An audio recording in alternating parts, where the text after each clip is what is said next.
Bonjour, bienvenue sur Botobi qui traite de l'apiculture amateur et bricolages associés. On commence justement par un bricolage qui a pour but de surveiller le poids des ruches. Cette surveillance présente beaucoup d'intérêt pour le déclenchement d'interventions, mais ceci n'est pas développé ici. Il existe dans le commerce des systèmes de pesée des ruches fiables, mais le but de cette vidéo est d'aborder la construction d'un système, certes beaucoup moins fiable et pratique, mais beaucoup plus ludique quant à la connaissance de l'électronique et de la domotique. Si le budget est de l'ordre de 10% des systèmes du commerce, il nécessite cependant un temps de fabrication certain et un nombre d'outils tout aussi certains. Bref, à retraiter bricoleur, salut!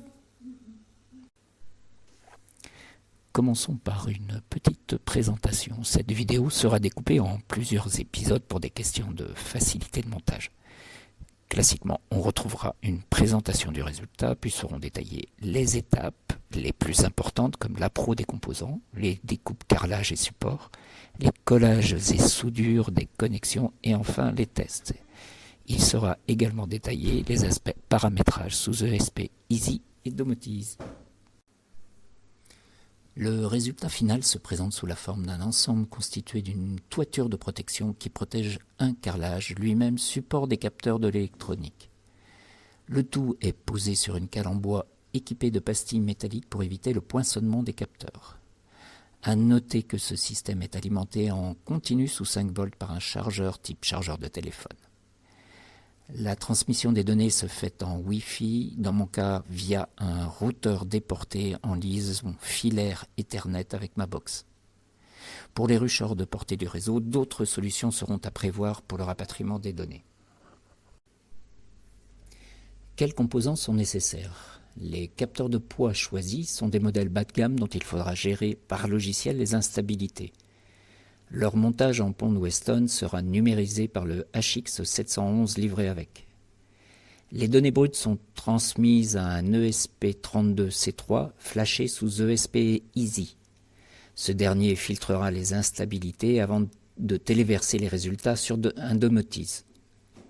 Ces composants sont collés sur des cales maison, le tout est collé sur un carrelage 450 par 450 mm recoupé à 390 environ sur un côté, de façon à se loger sous une toiture d'Adam 10 cadres avec des jeux suffisants pour ne pas interférer avec la mesure. Ce carrelage est de type cérame extérieur à trouver dans les magasins de bricolage. Il m'a été possible d'en trouver en fin de série pour quelques euros. Cela permet de garantir une stabilité thermique optimale au système. À ceci, il faudra ajouter du bois pour les cales suivant ce que vous pouvez récupérer. Passons aux découpes et collages. La découpe du carrelage est réalisée avec une disqueuse diamant en extérieur.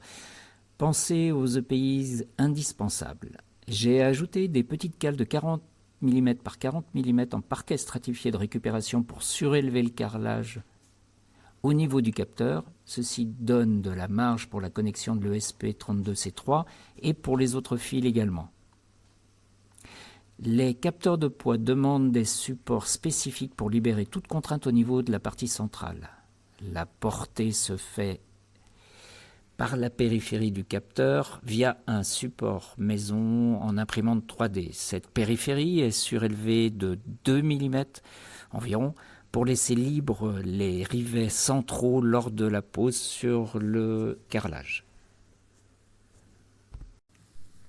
C'est fini pour cette première vidéo. La seconde partie traitera des assemblages des composants jusqu'au premier test. À bientôt.